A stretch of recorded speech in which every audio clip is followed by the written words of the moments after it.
आओ सुनाऊं कहानी। लाइक शेयर सब्सक्राइब कमेंट करना ना भूलें।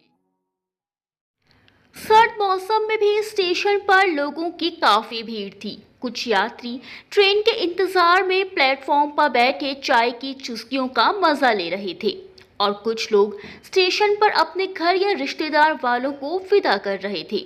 सुबह के 7 बजे की अपनी लखनऊ जाने वाली ट्रेन मुझे पकड़नी थी, इसीलिए घर से 6 बजे ही निकल पड़ी थी। ठंड से बचने के लिए मैंने काफ़ी गर्म कपड़े पहन रखे थे, फिर भी कोहरे और हवा से ठंड और ज़्यादा बढ़ गई थी। इसीलिए स्टेशन पहुंचते पहुंचते मेरी हालत खराब हो गई। स्टेशन पहुंचकर टिकट लेने के लिए मैं लाइन में लग गई। सुबह के समय ज़्यादा भीड़ नहीं थी, तो मैं निश्चिंत होकर अपने फ़ोन को अपने हाथ में ही लेकर खड़ी थी कि तभी अचानक से ही एक आदमी बगल से गुजरा और जब तक मैं कुछ समझ पाती तब तक उसने मेरा फ़ोन छीन लिया। अचानक हुए इस हमले से मैं हड़बड़ा गई और जोर जोर चिल्लाने लगी। वो ज़्यादा दूर भी नहीं भाग पाया कि आगे से आते एक लड़के ने उसे पैर फंसा के गिरा दिया और मेरा फ़ोन उससे छीन लिया। तब तक आसपास के लोग भी समझ चुके थे और वो सब आकर चोर को मारने लगे। मैंने उन्हें मना किया तो उन्होंने उसे छोड़ दिया। उस लड़के ने मेरा फ़ोन मेरी तरफ देते हुए पूछा, एक तो उसने चोरी की, ऊपर से आपने उसे बचा भी लिया, ऐसा क्यों? मैं मुस्कुराते हुए बोली, शायद चोरी करना उसकी मजबूरी रही हो, और उसे धन्यवाद कह प्लेटफॉर्म की तरफ बढ़ गई। वो बस मुझे एकटक देखे जा रहा था। अभी मेरी ट्रेन 1 घंटे लेट थी, शायद घने कोहरे की वजह से। तो मैं चाय लेकर वहीं एक चेयर पर बैठ गई और चारों तरफ नजर भर देखने लगी। तब तक सामने से मुझे वो लड़का आता दिखाई दिया। मैंने उसे ध्यान से देखा। हल्की दाढ़ी, भूरी भूरी आंखें, ब्लू जीन्स और वाइट शर्ट पर ब्लैक जैकेट। कुल मिलाकर वो बहुत ही हैंडसम और स्मार्ट दिख रहा था। मैं उसे देख ही रही थी कि वो ठीक मेरे बगल में आकर बैठ गया। मेरी उस सीट पर 3 लोगों के बैठने की जगह थी। मैं थोड़ा पीछे हटी। मेरे चेहरे के भावों को समझता हुआ वो बोला, सॉरी, मुझे बिना पूछे आपके पास नहीं बैठना चाहिए था शायद। कोई बात नहीं, आप यहाँ बैठ सकती हैं, मैंने कहा। वैसे आप कहाँ जा रही हैं? सवाल सुनकर पहले तो मैंने उसे देखा, फिर एक शब्द में बोल दिया, लखनऊ। मैं मन ही मन सोच रही थी कि ये कुछ ज़्यादा ही चिपकने की कोशिश कर रहा है और शायद डर भी लग रहा था कि कहीं कुछ सुंघा के बेहोश ना कर दे, क्योंकि स्टेशन पर ये सब कुछ होता रहता है। वैसे तो ये मेरा पहला सफ़र अकेले नहीं था, मगर जब से चोर ने फ़ोन छीना था मैं थोड़ा ज़्यादा सतर्क हो गई थी। तभी उसकी आवाज़ से मैं वर्तमान में आई। अपनी चीज़ों का ध्यान रखा करिए सफ़र पर। मैं सोचने लगी ये कुछ ज़्यादा ही दादाजी बन रहा है और जवाब में बस मुस्कुरा दी। मैं जल्दी से उसके जाने का इंतज़ार कर रही थी और चुपचाप बहाना करके अपने फ़ोन में लगी थी। शायद मैं उससे ज़्यादा बात नहीं करना चाह रही थी। आपको कहाँ जाना है? मैंने पूछा, ये सोचकर शायद वो याद आने पर अपने काम से चला जाए, मगर उसने कुछ सोच के जवाब दिया, मुझे भी लखनऊ ही जाना है। जवाब सुनकर मैंने बुरा सा मुंह बनाया, क्योंकि अभी उसे 4-5 घंटे और झेलना पड़ेगा रास्ते भर। वो शायद समझ गया था कि मुझे उसका साथ पसंद नहीं, तो वो वहाँ से उठकर जाने लगा और वो स्टेशन मेरे गांव के पास ही था, तो अक्सर मेरे गांव के लोग आया जाया करते थे। ये सोचकर कि कहीं कोई देख के गलत ना समझे, मैंने भी उसे नहीं रोका। मेरे मन में एक बार ख्याल तो आया कि उसने मेरी हेल्प की और मैं उससे गलत तरीके से पेश आ रही हूँ। फिर भी ना जाने क्यों मैं उससे दूर ही रहना चाह रही थी। शायद ये मेरे लगातार न्यूज़पेपर पढ़ने का असर था। उससे आए दिन होने वाली घटनाओं का चलचित्र मेरे दिमाग में उभर रहा था। इसीलिए उस अजनबी पर मैंने भरोसा ना करना ही सही समझा और फिर अपने बैग से एक बुक निकाल कर पढ़ने लग गई। थोड़ी ही देर में 2 लड़के मेरे आसपास मंडराने लगे।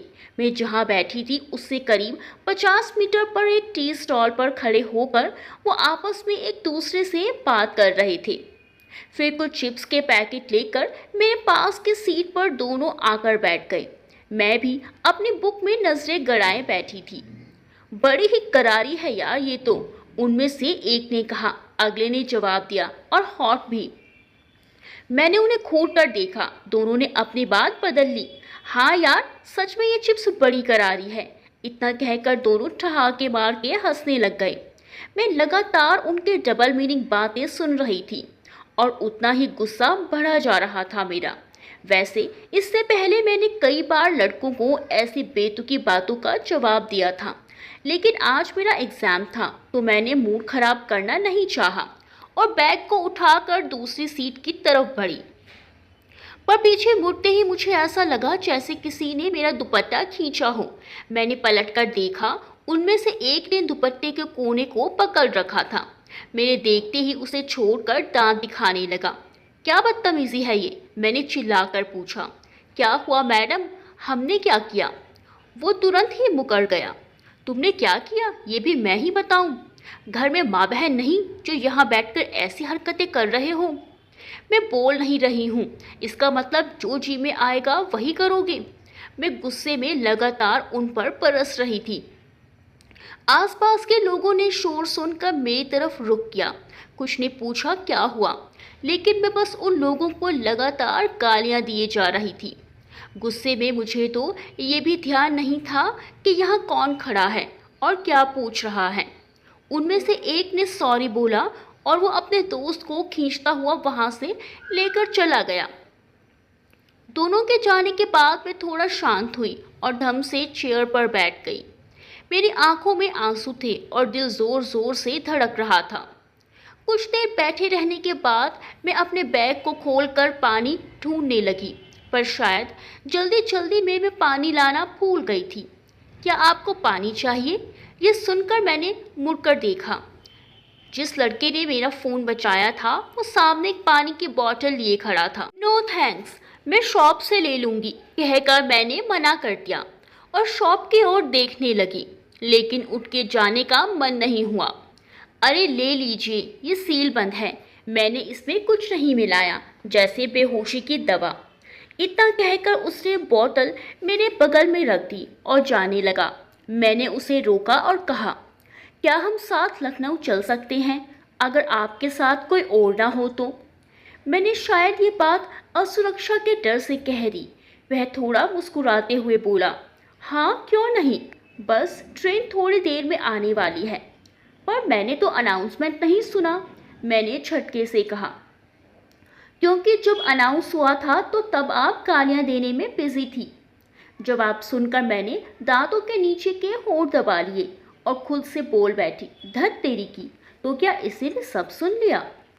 मैं बिना कुछ बोले ही पानी पीने लगी और फिर बैग सही करके ट्रेन के लिए तैयार हो गई। वैसे सिया, तुम क्या करने जा रही हो लखनऊ? उसके मुंह से अचानक अपना नाम सुनकर मैं चौंकी और पलटकर हैरानी से पूछा, तुम्हें मेरा नाम कैसे पता? उसने हौले से मुस्कुराकर मेरे बैग की चेन में लगे छल्ले की ओर इशारा कर दिया। तब मैंने पहली बार उसे ध्यान से देखा। उसकी तिरछी स्माइल उसकी पूरी आंखों के साथ कयामत ढा रही थी जैसे, और उसके स्टाइलिश हेयर कटिंग उसके लुक को और भी ज़्यादा स्मार्ट बना रहा था।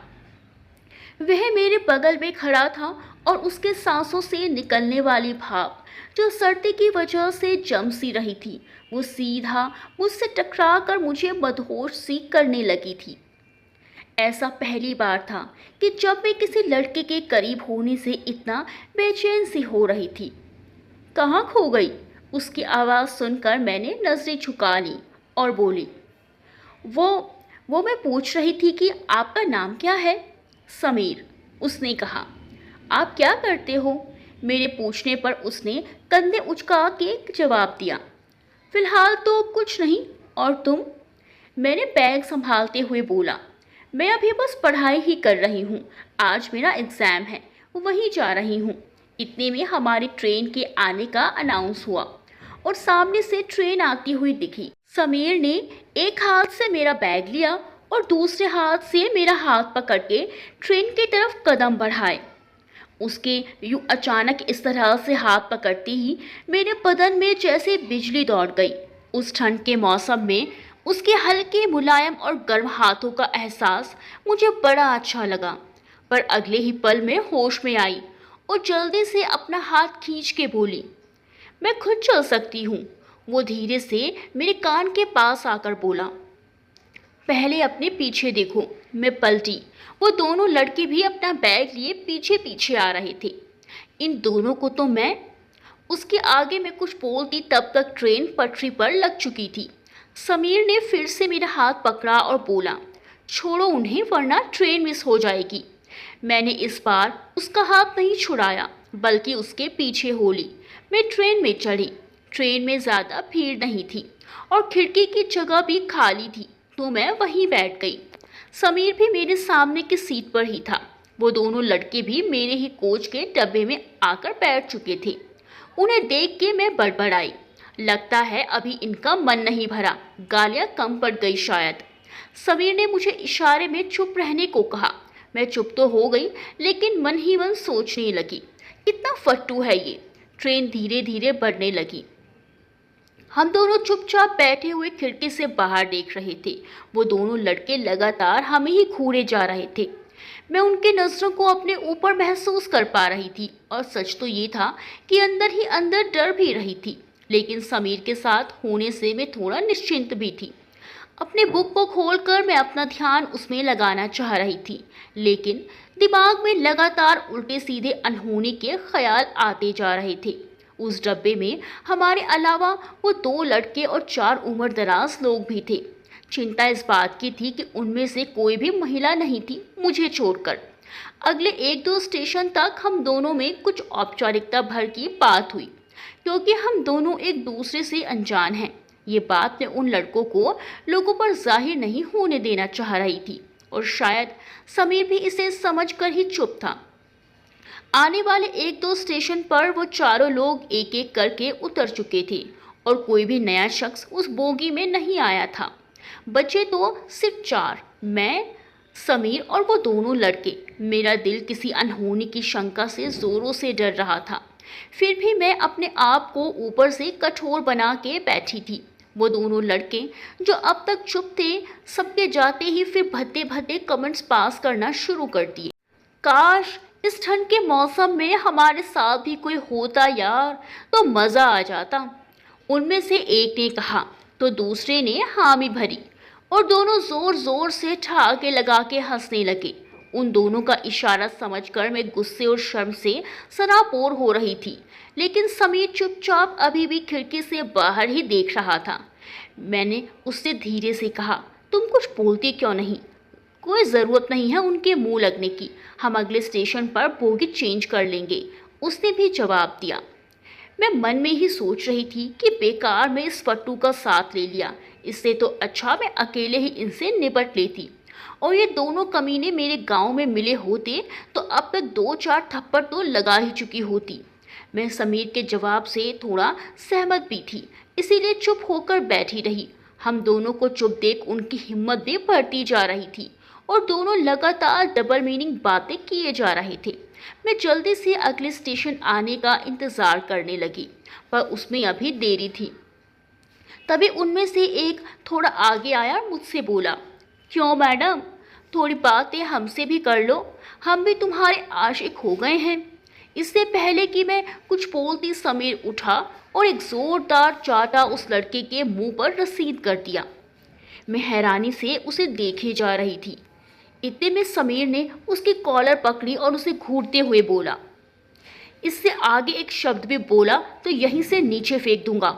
समीर के इस रवैये को देखकर दोनों दोस्त सकपका गए।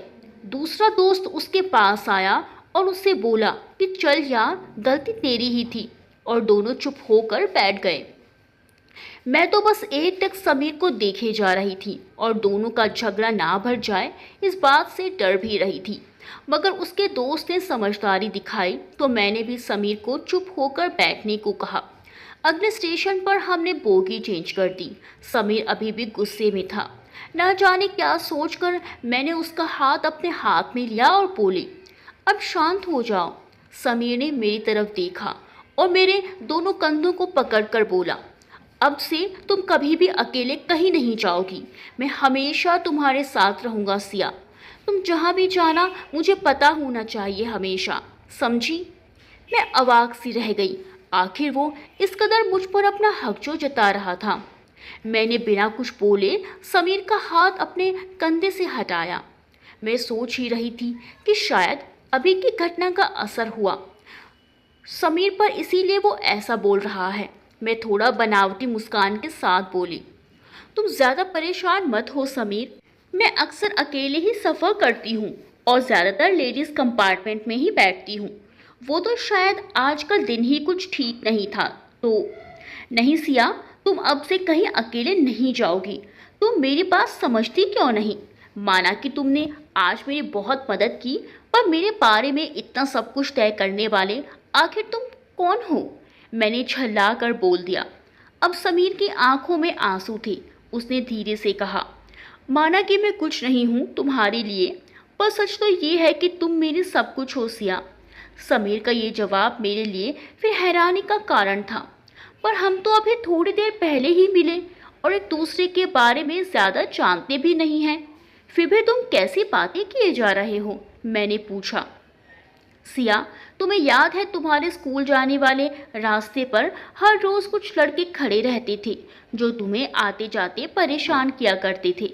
अरे हाँ, फिर वो अचानक से गायब भी हो गए एक दिन।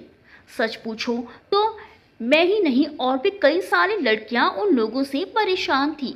एक मिनट, कहीं तुम भी तो उनमें से एक नहीं थे? मैंने उसे घूरते हुए कहा।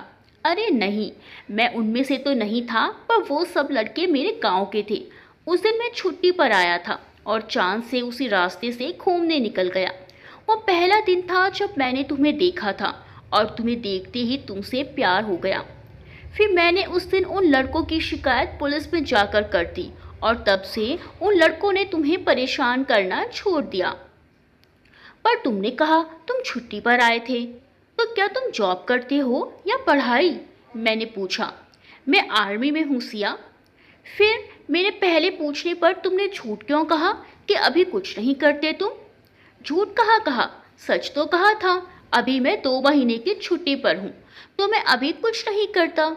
उसने इतनी मासूमियत से जवाब दिया कि मैं मुस्कुरा उठी। तुम मुस्कुराते हुए बहुत अच्छी लगती हो सिया। सच कहूँ तो मुझे आज लखनऊ नहीं जाना था। मैं बस तुम्हारे लिए आज यहाँ तक आ गया, वरना मैं अपने चाचा जी को ट्रेन पकड़ाने के बाद ही वापस जा रहा था। उसके इतना बोलते ही मैंने आंखें फाड़ के प्रश्न भरी नजरों से उसे देखा। उसने मुस्कुराकर सिर हिलाया, जैसे सहमति दे रहा हो अपनी बातों का। और अभी मुझसे क्या चाहते हो? मैंने थोड़ी देर बाद उससे पूछा।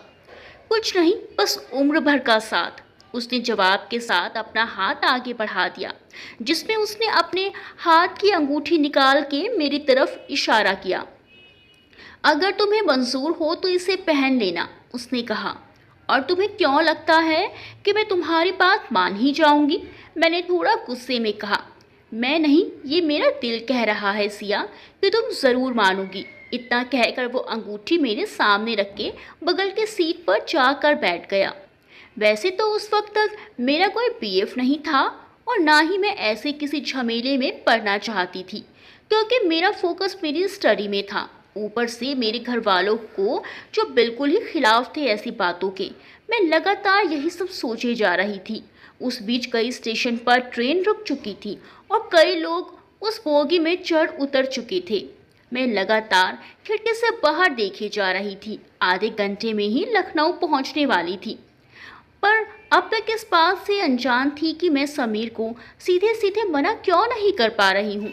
कहीं ना कहीं समीर ने पिछले कुछ घंटों में मेरे दिमाग पर गहरी छाप छोड़ी थी।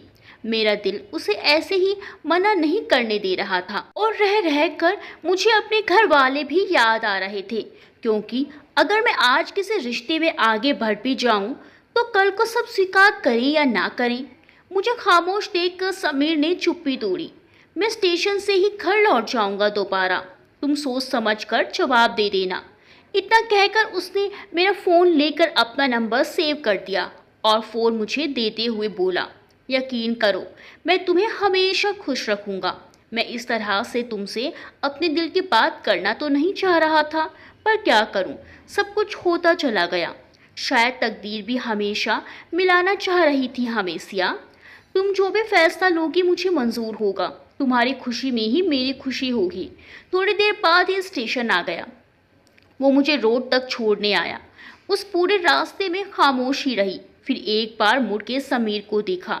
उसकी पूरी आंखों में सच्चाई, प्यार और जवाब सुनने की आस दिखाई दे रही थी। मैं कोई भी फैसला इतनी आसानी से नहीं लेना चाह रही थी। मैं अभी उसका जवाब नहीं दे सकती। तुम ध्यान से वापस जाना, पर तुम कॉल तो करोगी ना? समीर ने अधीर होकर पूछा। हाँ, शाम को ज़रूर करूँगी। एक बात और, आज जो भी हेल्प तुमने की मैं उसे कभी नहीं भूल सकती। इसीलिए प्यार का तो अभी पता नहीं, पर हम दोस्त ज़रूर बन सकते हैं। ये कहते हुए मैंने अपना हाथ आगे बढ़ाया। समीर को तो मानो मनमांगी मुराद मिल गई हो। उसने लपक कर मुझसे हाथ मिलाया और अपनी स्माइल के साथ मुझे पेपर के लिए ऑल द बेस्ट भी कहा। स्टेशन से टैक्सी लेकर मैं अपने एग्ज़ाम सेंटर पर गई और एग्ज़ाम देकर शाम को अपनी मौसी जी के घर आ गई, जो कि लखनऊ के इंदिरा नगर में बना हुआ था। मौसी जी एक प्राइवेट स्कूल टीचर हैं और मेरे मौसा जी गवर्नमेंट एम्प्लॉय। उनके दो बच्चे हर्ष और आयुष तब छोटे थे और स्कूल में थे। मेरे आने की खबर मौसी को पहले से ही थी और आज वो घर पर ही रुकी थी। शाम को पहुंचकर मैंने नाश्ता किया और आराम करने का बहाना करके रूम में आकर लेट गई।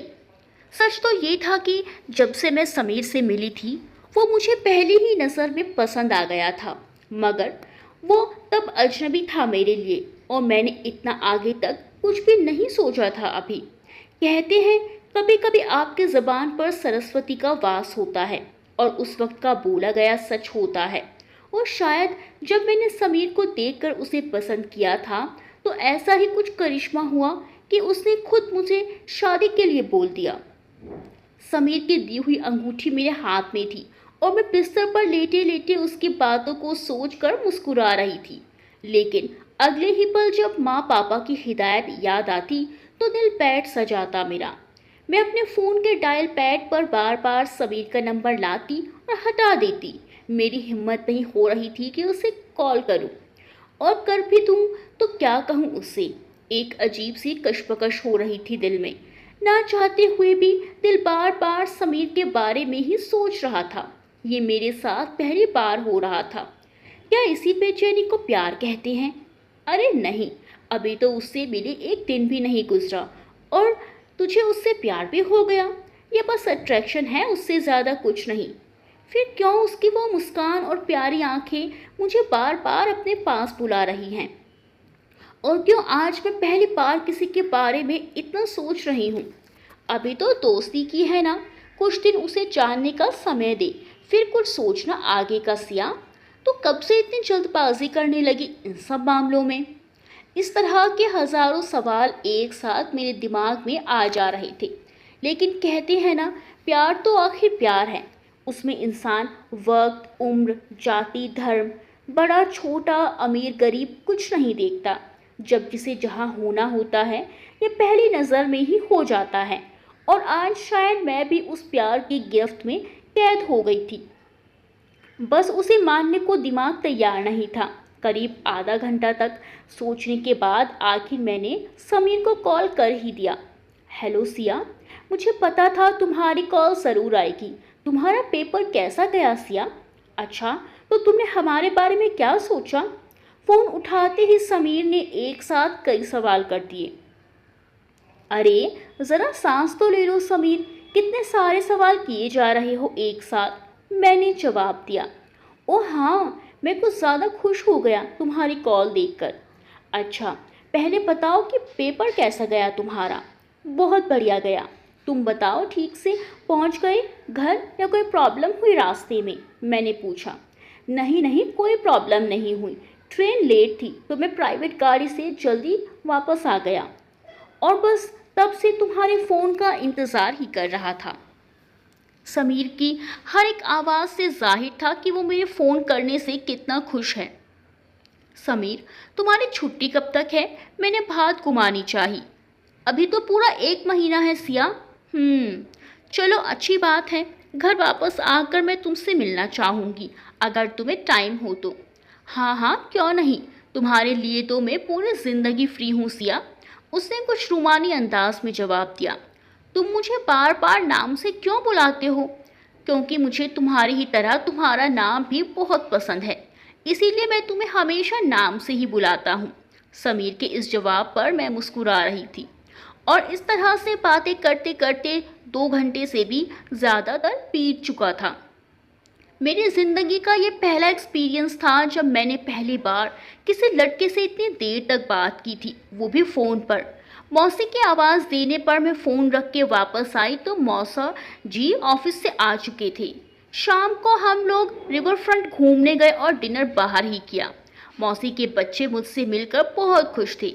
अगली सुबह मैं अपना बैग लेकर घर से जाने को तैयार थी, लेकिन इस बार मौसा जी के कहने से मैंने प्राइवेट गाड़ी बुक की और उसी से घर प्रतापगढ़ वापस आ गई। गांव पहुंचने से पहले ही मैंने समीर को फ़ोन कर दिया था। मैं उससे मिल के ही घर जाना चाहती थी। समीर पहले से ही गांव और स्कूल के मुड़ने वाले रास्ते पर आकर खड़ा था। मेरे गांव और रोड के बीच लगभग 1 किलोमीटर का पैदल रास्ता था। इस पर काफ़ी लोग आते जाते थे, इसीलिए मैंने थोड़ी दूर से ही समीर से बात करना सही समझा। ऐसा नहीं था कि मैं पहली बार इस रास्ते से गुजर रही थी, लेकिन आज मेरा दिल ज़ोरों से धड़क रहा था। आज मैंने अपना मनपसंद सूट पहन रखा था, अच्छे से तैयार भी हुई थी, लेकिन फिर भी लग रहा था कि जैसे कोई कमी रह गई है। लड़कियों के साथ अक्सर ऐसा होता है, जिसे वो पसंद करती हैं उसके सामने अच्छे से तैयार होके जाने पर भी कुछ रह गया, यही सोचती हैं। I am right. हमने एक दूसरे को देखा, नजरें मिली और मैंने उसकी दी हुई अंगूठी जो मैंने उंगली में पहन रखी थी उसे दिखा दी। ये मेरे प्यार की मूक सहमति थी, तो वो जैसे खुशी के मारे पागल सा हो गया। मैं धीरे धीरे अपने गांव की तरफ बढ़ने लगी और मुड़ मुड़ के उसे भी देख रही थी। समीर बस अपनी धुन में नाच रहा था और आने जाने वाले लोग उसे किसी दूसरे ग्रह के प्राणी की तरह घूरे जा रहे थे और हंसे जा रहे थे।